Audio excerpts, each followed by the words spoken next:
Now that we've generated our seed surface, let's start doing some manual classification. So you can see that it attempted to get rid of some of these buildings using the ground filter and the seed, but it obviously didn't get them all. So we're going to open a profile view, and it's generally wrong around the edges. See, the edges are all crazy and the buildings are wrong.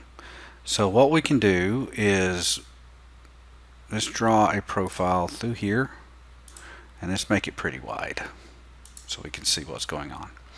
I'm going to zoom in and zoom out here, and here is, you can see my point cloud moving, but this area in particular is the edge that we were looking at. You can see as I move left and right in here, it moves this. So here's my edge points that are causing this weird abnormality.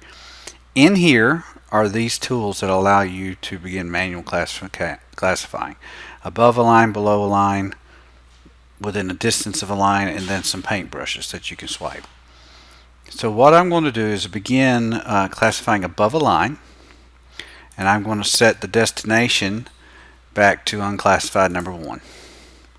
And when I do this and then hit the space bar to end the command, it moves them out, and you can notice that it is actively editing the surface as well. Now if I zoom in here, whoops, reactivate my zoom command and zoom in, looks like I may have some low noise that we missed. So if I zoom in here, there's some sort of ditch or something here that are these points. Now this is a good point that I look at. This could be low noise, or it could be a ditch. So if I come over here to this icon, Show Image Explorer, make this a little smaller, I'm running out of real estate, and I click on the point cloud, it will show me the photos that are associated with that area. So I don't see a ditch per se in that area. Let's check here.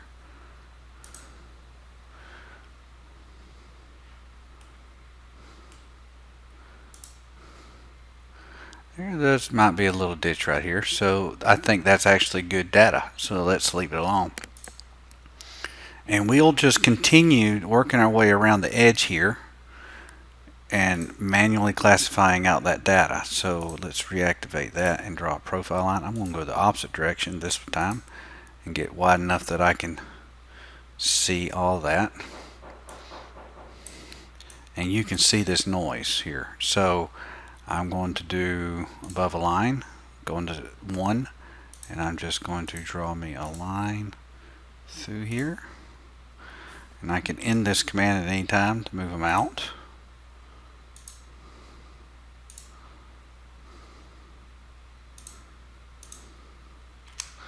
You can see it editing the point cloud as we go here. So I'm just going to continue to work my way around the edge real fast. I'm just going to grab that building while I'm at it. Zoom out a little so I can see. And this is the receiver losing energy and it causing those edge transitions. So we're going to do the same thing. So we're just going to work our way around this point cloud and manually remove the stuff that we can see. And it's pretty quick and easy.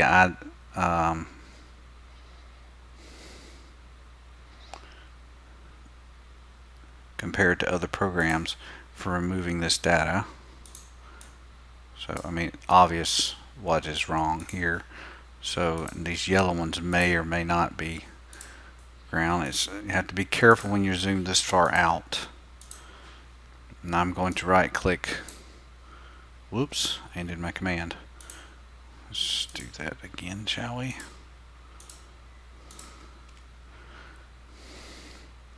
Begin navigating. I'm going to right click and pan over and reactivate the command.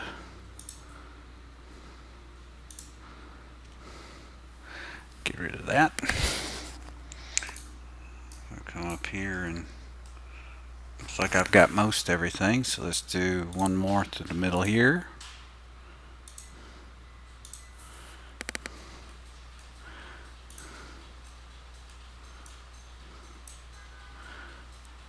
And get rid of these.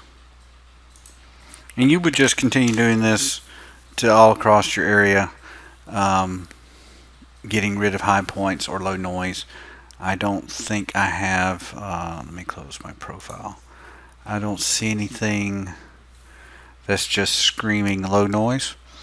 Now, once you get it clean, and if it's a big flat area like this one, it might be a little hard to see. Another way of visualizing your data is you can come up here and turn on your contours.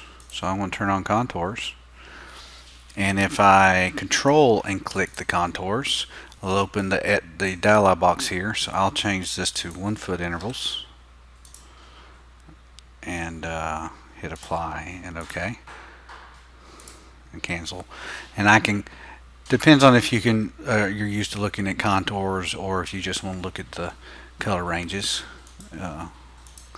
Whatever works for your eyes and your expertise.